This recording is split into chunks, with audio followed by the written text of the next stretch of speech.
שלום, ברוכים הבאים, תודה שבאתם להרצאה שלי. שמי נועם וייס, אני הולך לדבר על Back to Basics Design Patterns. לפני שאני מתחיל,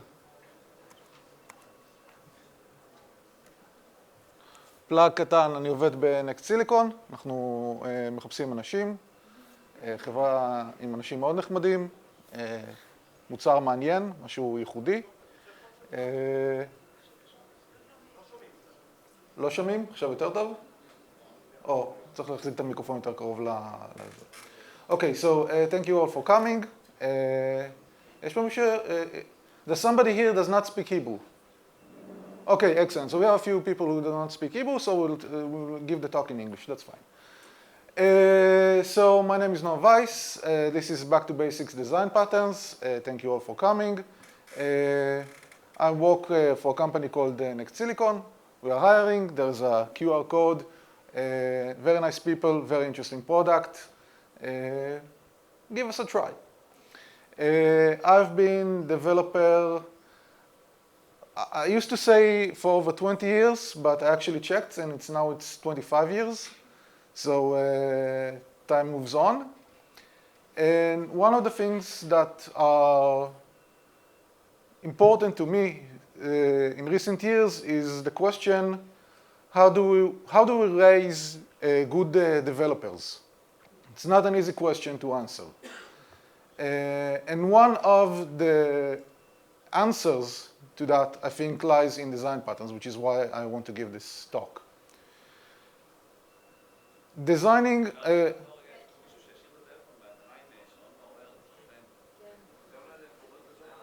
okay.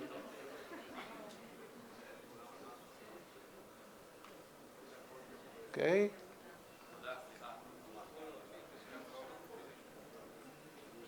Are we good? Okay. So designing a software project is very difficult, and we hardly ever get it right on the first try. But still,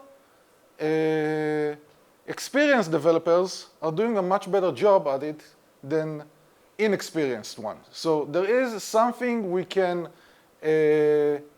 learn and possibly pass onward to other people regarding how to solve this very difficult question of design. And the solution is not new. It's design pattern. And the reason why design patterns work and are important is because pretty much anybody who has been writing code for maybe even under a year knows the very basic principles of good code, of clean code. We have a lot of talks about it. Every function should have just one responsibility, good naming, separations of concerns, a lot of things. And when we are faced with a big design challenge, and I've seen this with a lot of more junior developers, there's a moment that they freeze and say, okay, how do I apply all those clean code and all those criteria that I know of to actually solve this design problem? Whereas more experienced developers don't have this issue. And the reason that they don't have this issue is that they don't start from basic principles. They don't start with every function should have one responsibility. They start with, I have a tool set of possible solutions. Let me see if one of those tools fits a part of this problem, not the whole problem, a part of this problem. And once I've managed to do this match and say, I have a solution to part of this problem, it's much easier to go on and build on this and realize what the next step and slowly iterate over the design and make a good design. And the wider the tool set that you have, the more kinds of solution that you can fit into against a given problem, the better you are and the easier it is. And those tools, those part of solutions that you can work with, are the design patterns. That's what a design pattern is. It's an attempt to say, this is a problem, this is a solution, let's go from here. So the agenda for the talk today is a brief historical background. I always like to do this. I think that understanding how we got to where we are now is a good key of understanding the current situation and how to move forward. So I think this is useful. I'm going to talk a little bit about how to use design patterns and how not to use design patterns, because there are a lot of objections to design patterns, I think mostly because people are very rigid in some aspects and misuse the design patterns. So I'm going to highlight the fallbacks or the traps that you might encounter when you're working with design patterns. We're going to talk a bit about types of design patterns and common and popular design patterns in C++. Like, what are the things that I find myself going to often when I am faced with a design issue? I will say up front, there is a personal bias here. Everybody have their own set of patterns and their own set of solutions that they like better. So there is a level of personal taste also involved in this. Okay.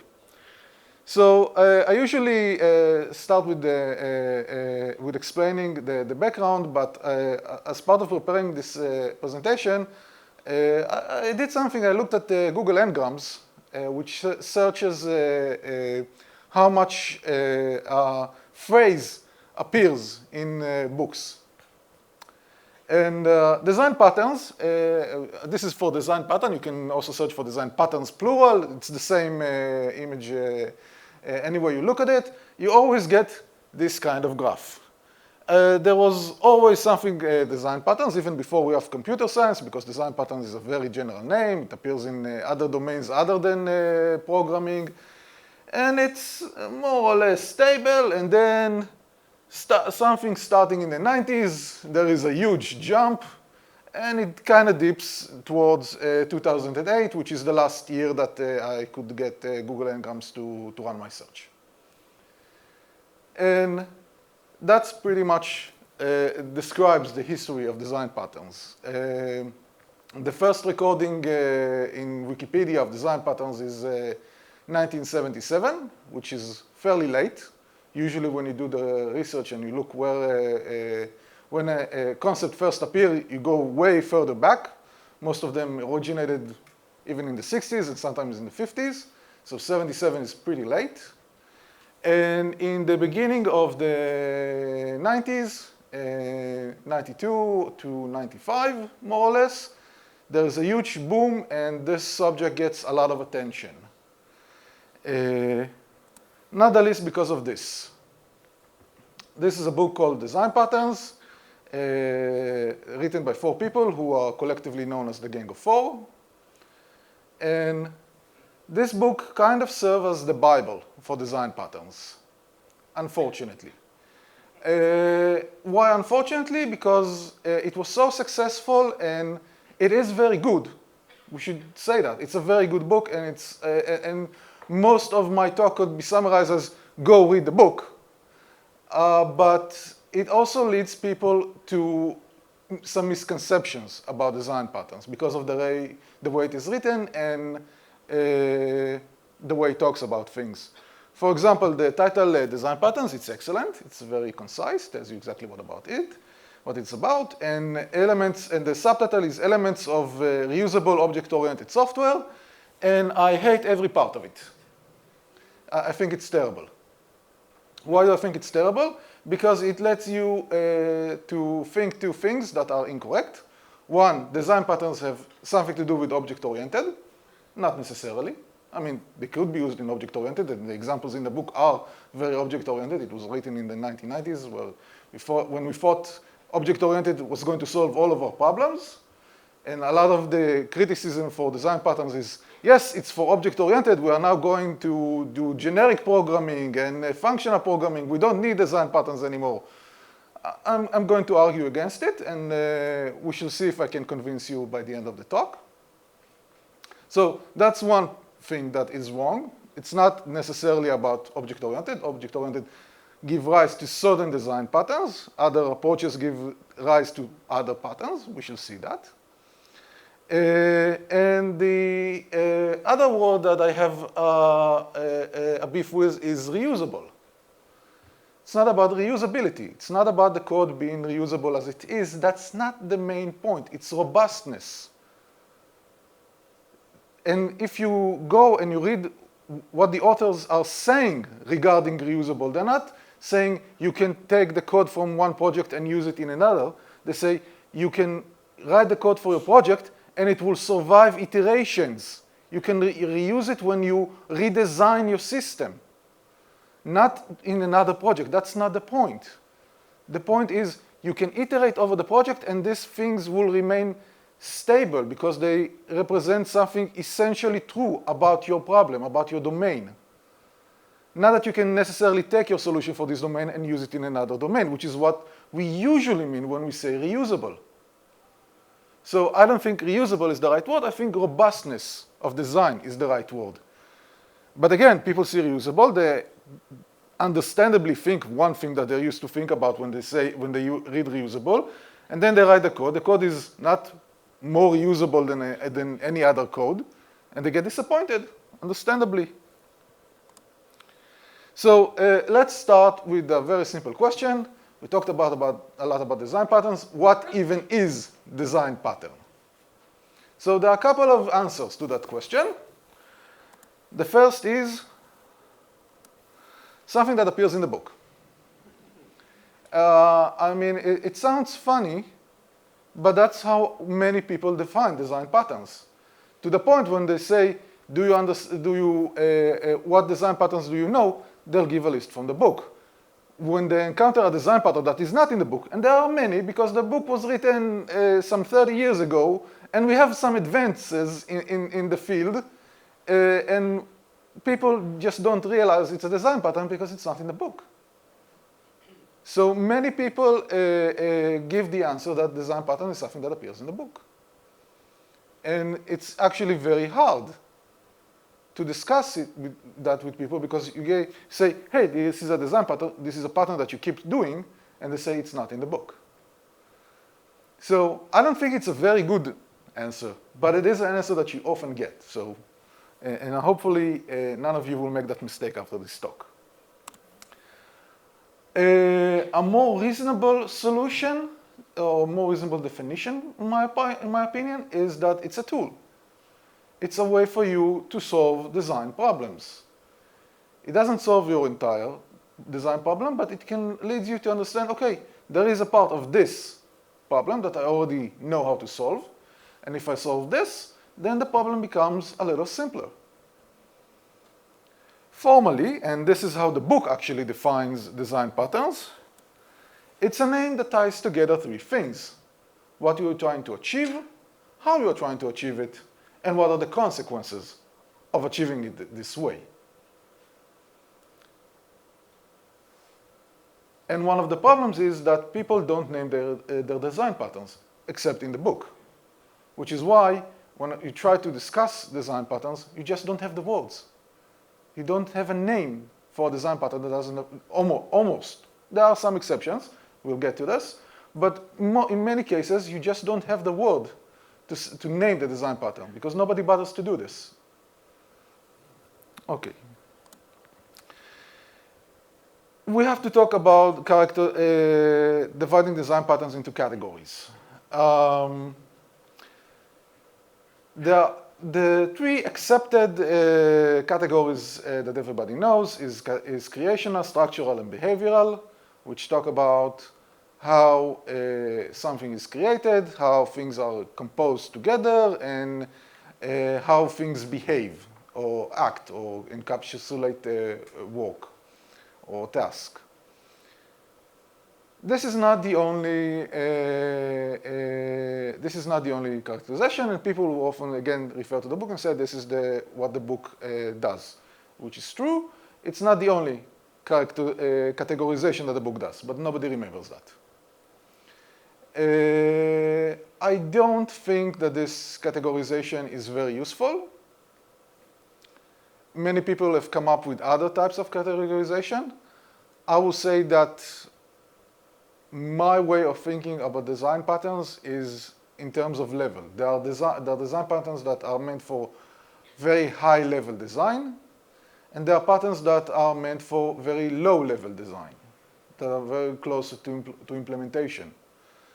What does it mean to be high level and low level? I don't have a very strict definition for that, which is a problem. Which is why we're still stuck with the creational, structural, and behavioral, which is a very well-defined and understood division.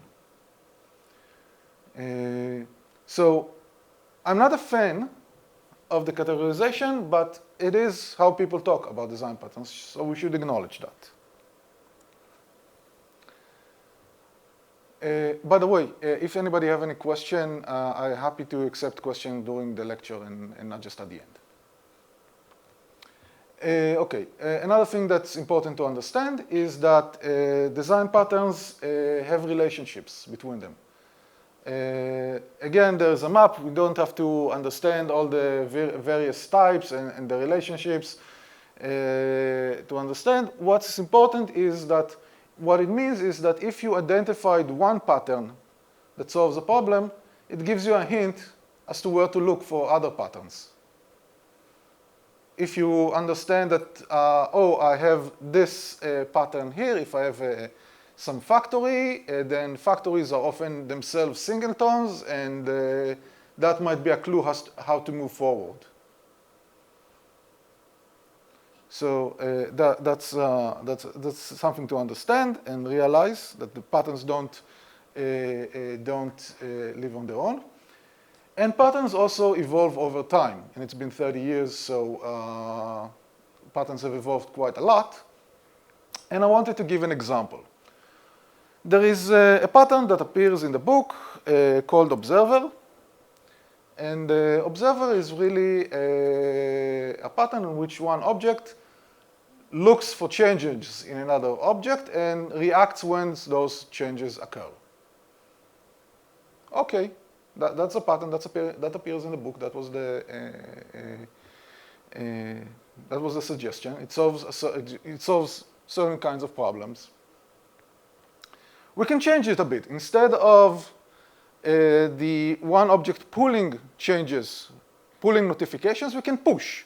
We can let the object that is being changed notify the observer. That leads us to a more event-driven approach. So instead of I watching an object to see if it changed, the object will notify me using some mechanism.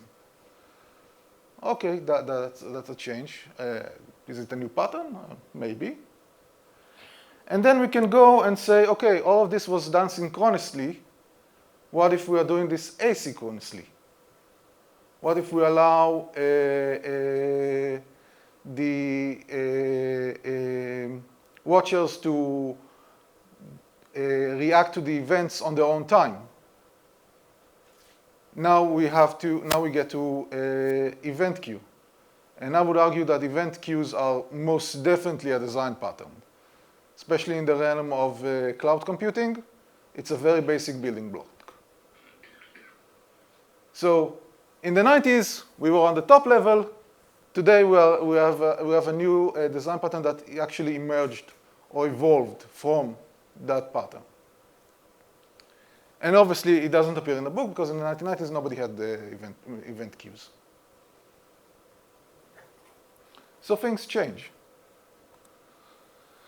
Okay, so let's talk specifically about how I suggest we use design patterns. So first of all, we need to understand the problem. We need to understand the domain because the solution will be depending on the domain of the problem and the nature of the problem. Then we have our tool set, the kinds of designs that we know.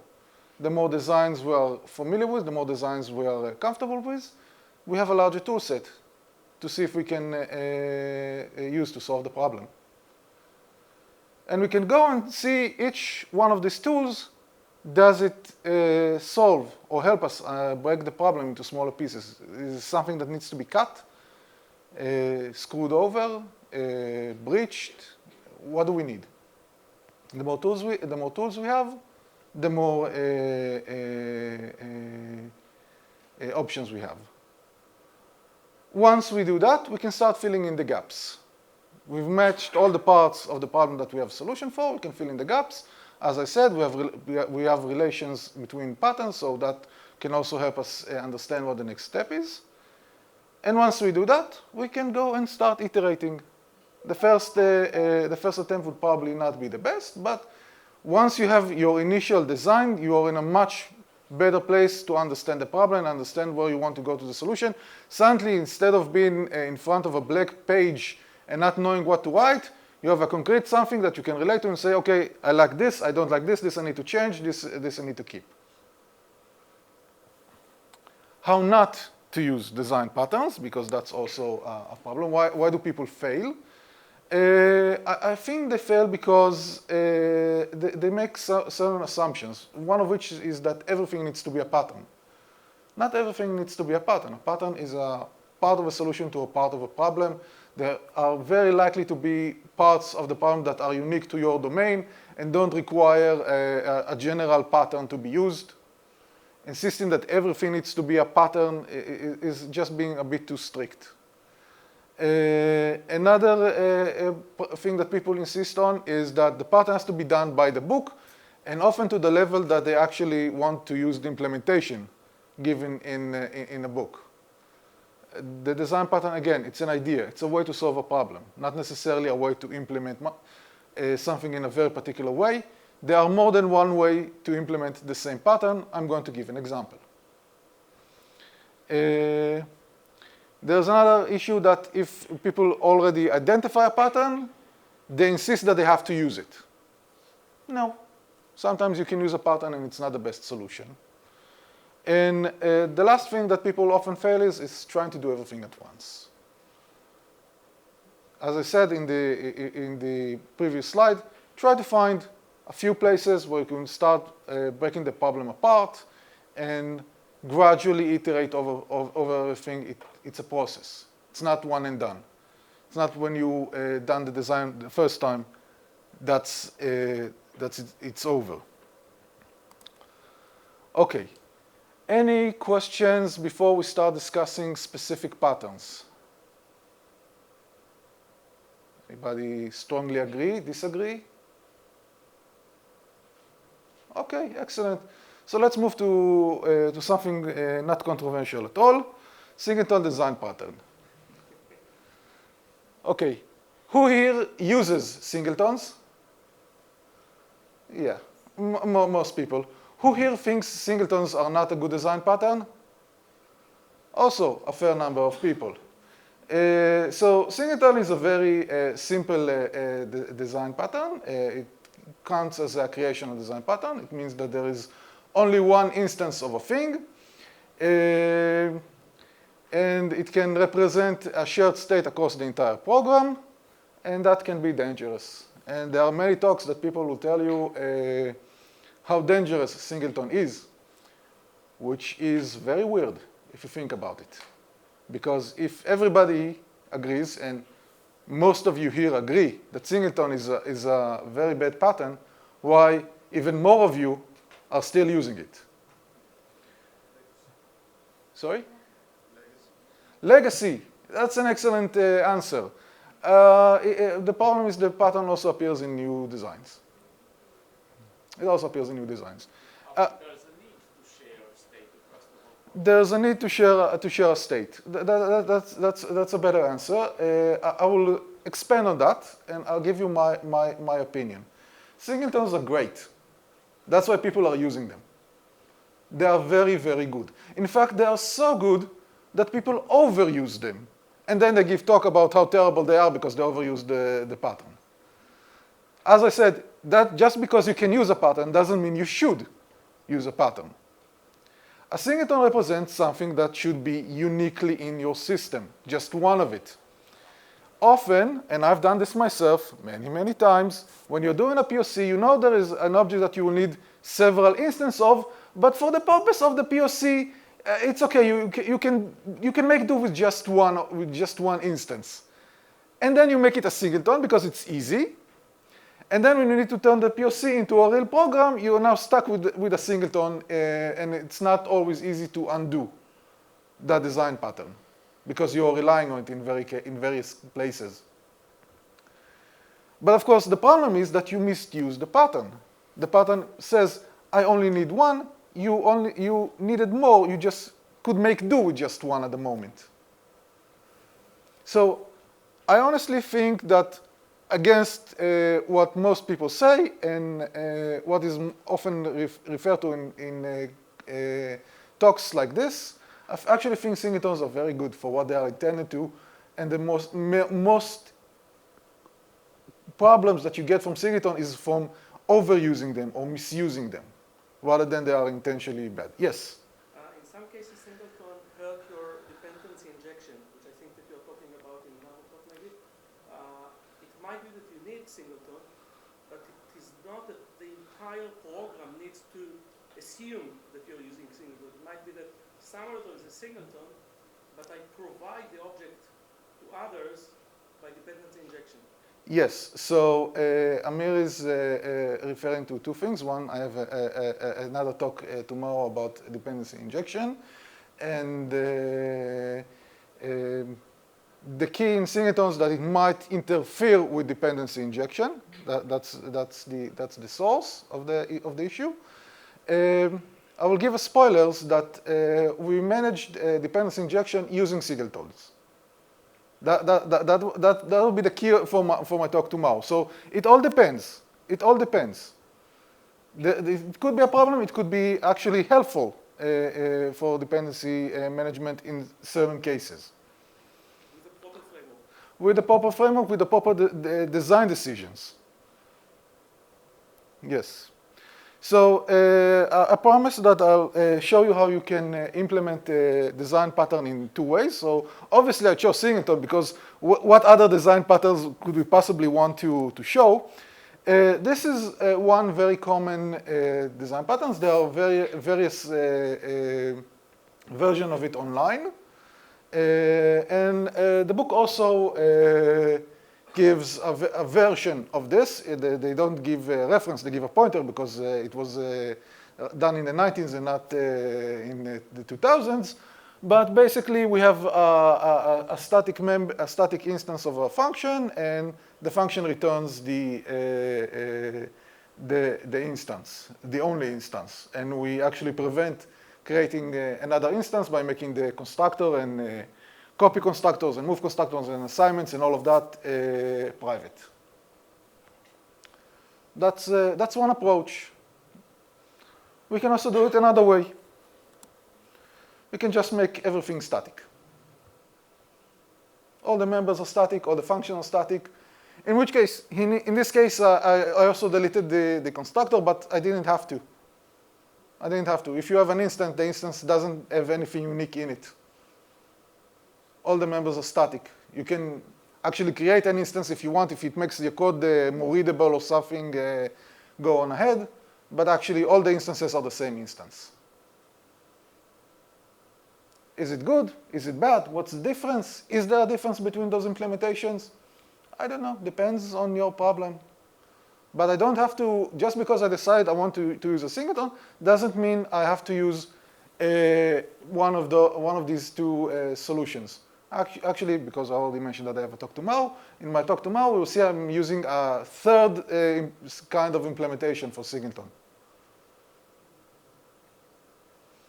So just because I've decided that I need to use a design pattern, there's still some room to decide how I'm going to actually implement it.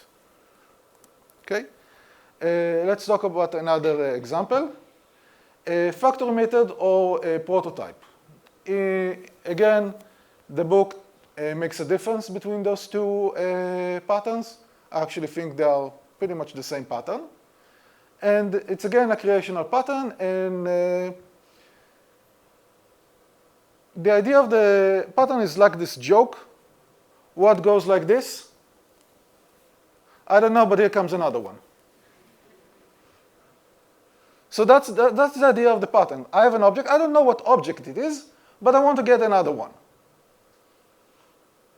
And usually, when I clone the object, I clone all the internal state of the object again. I get something that is equal to the original object. But I can also, like a constructor, just construct a whole new object with a new state. Okay. Why do I need this? So I personally use it a lot when I have to deal with type erasure. I do a lot of type erasure, so many of my examples will relate to type erasure.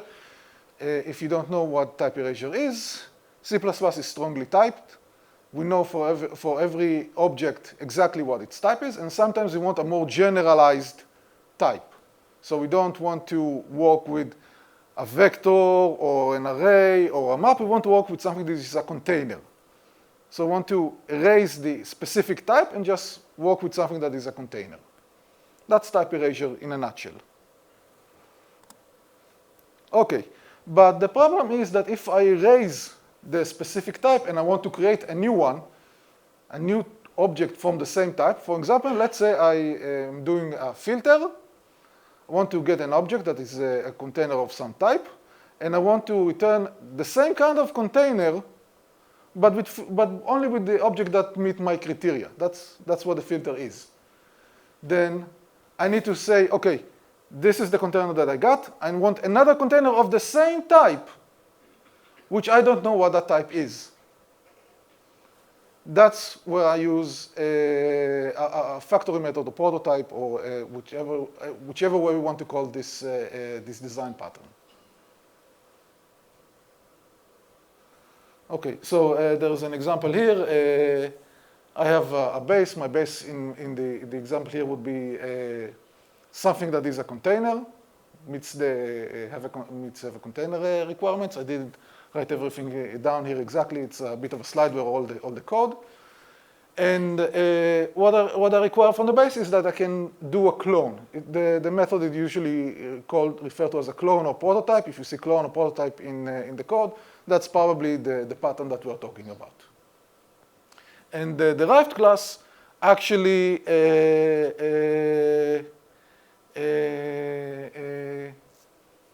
creates an instance based on the actual type. I think there's also a better example later on. Okay, another very common design patterns that I hope you mostly had a chance to encounter is a wrapper. Again, the book breaks it up into two patterns, the adapter and bridge. The difference is adapter is meant to realign the interface, and bridge is meant to separate implementation from interface. Practically, in actual code, they're very much the same. And you don't always know in advance if you're just looking at the pattern what it was meant to do. But the idea is there is some class somewhere, and we want to give it a new interface. Either we want to give it a new interface because we don't want to expose the implementation too much, or we want to give it a new interface because we want to change some of the names to be more compatible with our code elsewhere, because we want to do generic programming and it requires very strict naming, for example. And again, can be used for type erasure. Like I said, I'm doing this a lot. And yes, like I said, there's another example here. So I have a base class which have a function, do stuff. I like to do stuff. And I have a derived class which actually is a reference to an actual instance of something, and it just forwards the call. So again, let's imagine that our base class is representing some kind of container, and derived class will be of a vector of integers. Can I zoom in? I don't know. Let's try.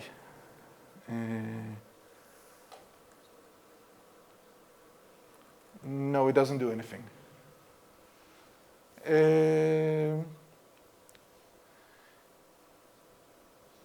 So I have so I'll just read it and hopefully that will be all right.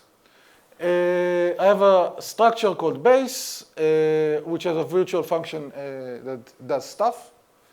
And I have a derived class, which is templated on the actual type that I want to use.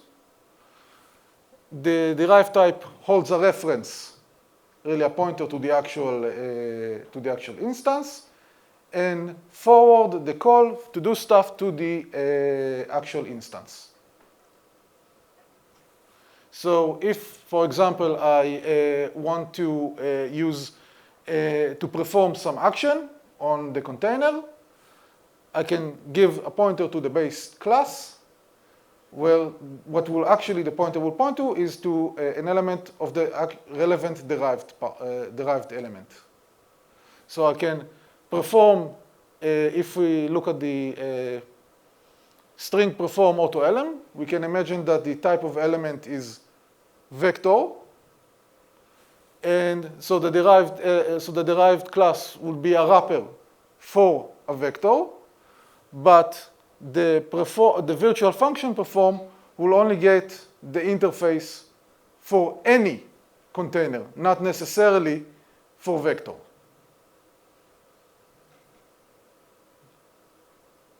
Okay, who gets it? Okay, I have 2 hands. That's not good. 3 hands. Who doesn't get it? I have more hands. Okay. So I have a few minutes, so I'll give it another try, and then if you don't understand, we'll move onward and come talk to me later. It's not as hard as it seems. Once you get it, it's very easy. I have an algorithm. The algorithm needs to do certain actions. In my example, I called it to do stuff. There are many, many objects that can do this stuff. Strings can do this stuff, vectors can do this stuff, arrays can do this stuff, any serial container can do the stuff that I want to do. Now, I have a few options. I can write a function for every kind of serial container, which I don't want. Or I can use an abstraction. I can say there is this thing that here I called base, that all I know about it is that it can do this stuff. And I can use that abstraction to write my actual implementation. Because all I need to know is that I can do the stuff. I don't need to know how or who does the stuff. And then I can take whichever element that you have that does stuff, and I wrap it around in something, and that something is something I can give to my interface that is generic. So I can turn, so because string and vector and array don't have a shared object class that they all inherit from, if they had, it would have been easy. I just gave the base class. I don't have an actual base class, but I can create a situation where I sort of have a base class on any type that I want. Does this help, or does it make it more confusing? Helps? Hands up. A few hands. Makes it more confusing? I guess if you are confused, you stay confused. Okay. Let's briefly go about and talk about, without actually code here, just to mention that there are many patterns in the standard template libraries that you all use, and it might be helpful to know that you're using them, because as I said, when you understand that you use one type of pattern, it leads you to think about what other patterns you can also use. So this hopefully would be useful. One, iterator. It's a very common design pattern. It's a bit of a misnomer. When we started with iterators, we really thought about them as iterating. Actually, these days, we're more thinking about them as accessing a particular instance or in a container, which is why find, for example, returns you an iterator, even though you don't necessarily going to iterate it. You're just looking for an object in the container. So it's a generalization that the pattern has went through, and it keeps evolving. And now we have ranges, which is a pair of iterators in a sense, but it captures something else, something different. Flyweight. Who ever heard about flyweight before? A few people, not many. Who heard about views? More people. View is basically a flyweight.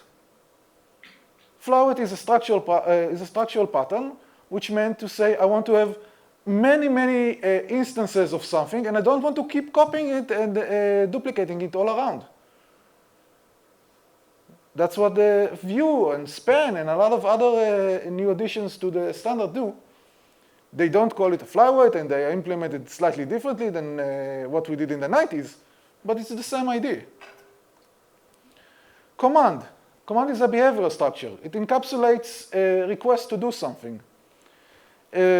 Most of the algorithms in the standard template library are actually doing this.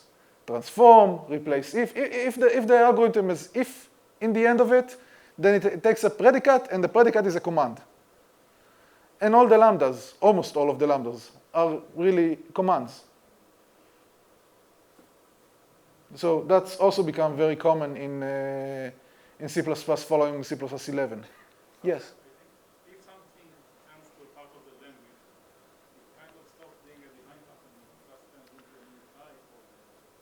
So some people separate design patterns from concepts, and they say concept is something that the language provides, and design pattern is something that you build yourself.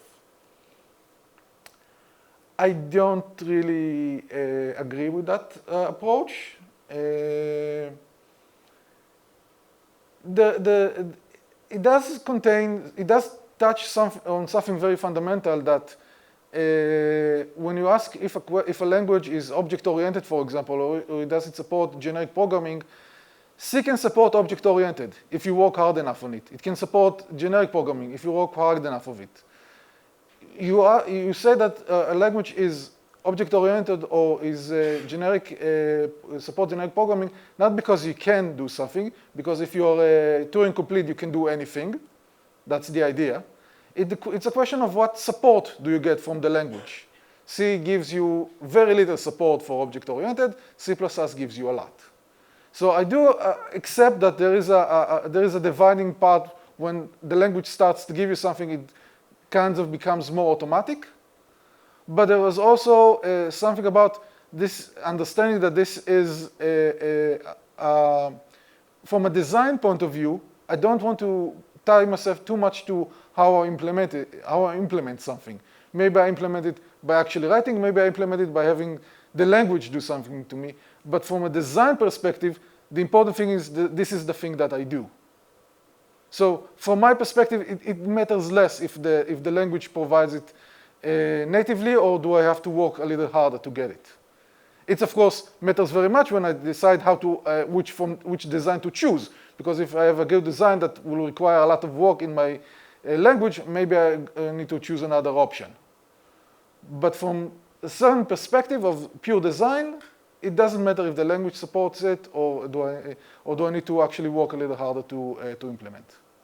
You care more about what helps to separate concerns and what... Exactly. I care more about what separates concerns and what creates a good structure than exactly how it's implementing the code, which is exactly why I don't care how you implement your singleton, how you implement your design pattern. I don't care. If you have built-in from the language, great. If you have to work a little bit harder for it, too bad, but it might still be worth it. Okay? Proxy. I very much hope that all of you are using this design pattern. It became very important after C++ 11. Proxy controls an access to an object. That's the structural pattern. And all smart pointers are proxies. And I very much hope that you're using smart pointers. Who here doesn't use smart pointers? No hands, excellent. Okay, so a few last words, and then I want to give time for questions. There are many more design patterns that I didn't touch because we're limited in time. Two that I personally use a lot is template method and visitor. And visitor also through stud visit, for example, does get mentioned in the standard template library as well. So that's worth mentioning. There are some patterns that are not in the book. For example, customization point objects like allocators and comparators, which are also very common in the standard template libraries. And really, once you start spotting design patterns, you keep seeing them. It keeps coming up, and you learn more and more and more. So you don't have to memorize everything right from the start. Take your time, learn a few design patterns. Gradually, as you walk along, as you see your code, as you see other people's code, you will start noticing the recurring themes and understand that those are patterns, and learn to use them yourself next time that you are working on a design project. Questions?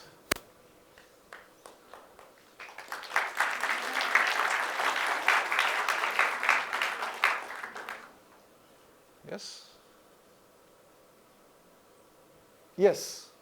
So, in your mind, is it a good idea to have like a big, like all the design patterns like hung up on my wall in the office?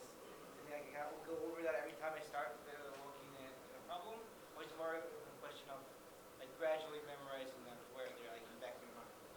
Okay, so let me just repeat the question so everybody can hear it. The question is it a good idea to have a poster on your wall with all the design patterns? Or is it better to just gradually start working and memorize them as you go along? My answer is definitely memorize them as you go along for a couple of reasons. One, there is no poster large enough to contain all the possible design patterns. And we don't know all the design patterns. In 10 years from now, there will be design patterns that we don't know of today. And not all the design patterns are necessarily relevant to your domain, and having more design patterns than you can possibly use can be actually a distraction. And even if you put all of this aside, as I said in the beginning, there is a matter of personal taste and choice. There are the design patterns that I like to use, and you've seen some of them here. Some of them are very, very common and everybody uses them. Some of them are more my proclivities and my preferences. And I, for example, enjoy a lot of template programming. So I use a lot of type erasures and things like that. Some people hate template programming. It's scary. The errors that the compiler produces are not always the nicest. Concepts help. But they don't want that kind of solution. They want other kinds of solutions. So they want other kinds of patterns. They don't want the patterns that I use for generic programming. They want patterns that suits functional programming or object-oriented programming, other kinds of programming. So I definitely don't want to send you reading and searching for all the design patterns possible, when most of them just not going to suit you, just because this is not the programming that you like. You have to develop a taste and understanding of what kind of solution you feel comfortable with, because you will also have to debug the damn thing at the end of the day. So if the pattern is one that actually is not intuitive to you and makes the code less understandable to you, that's not worth it. So definitely learn what suits you over time, rather than necessarily go and memorize everything possible. That being said, as I said, there are a few patterns in the standard template libraries that is worth knowing anyway, because they are very, very common and very, very useful. Okay? And yes, another question? What again was your reason for not liking the categorization into behavioral, structural, and functional, or the other ones? Yeah. So again, can you speak up? Yeah, you said you did not like the categorization into structural, functional, and Behavioral. Yeah, design Uh, yes. The question was, I said that I don't like the categorization for structural, behavioral, and creational. And what was the reason? I don't find it very helpful to start with. And if you remember when I said what are the reasons that people misuse design patterns, most of them were about them insisting on certain things that don't necessarily needs to be true. And the categorization is also one of those things. They say this needs to be a structural design pattern, so I'm only going to look at structural design patterns and not consider other options. So it's not, it's not beneficial, and it can even lead you astray in some cases. Yes, there was another question there.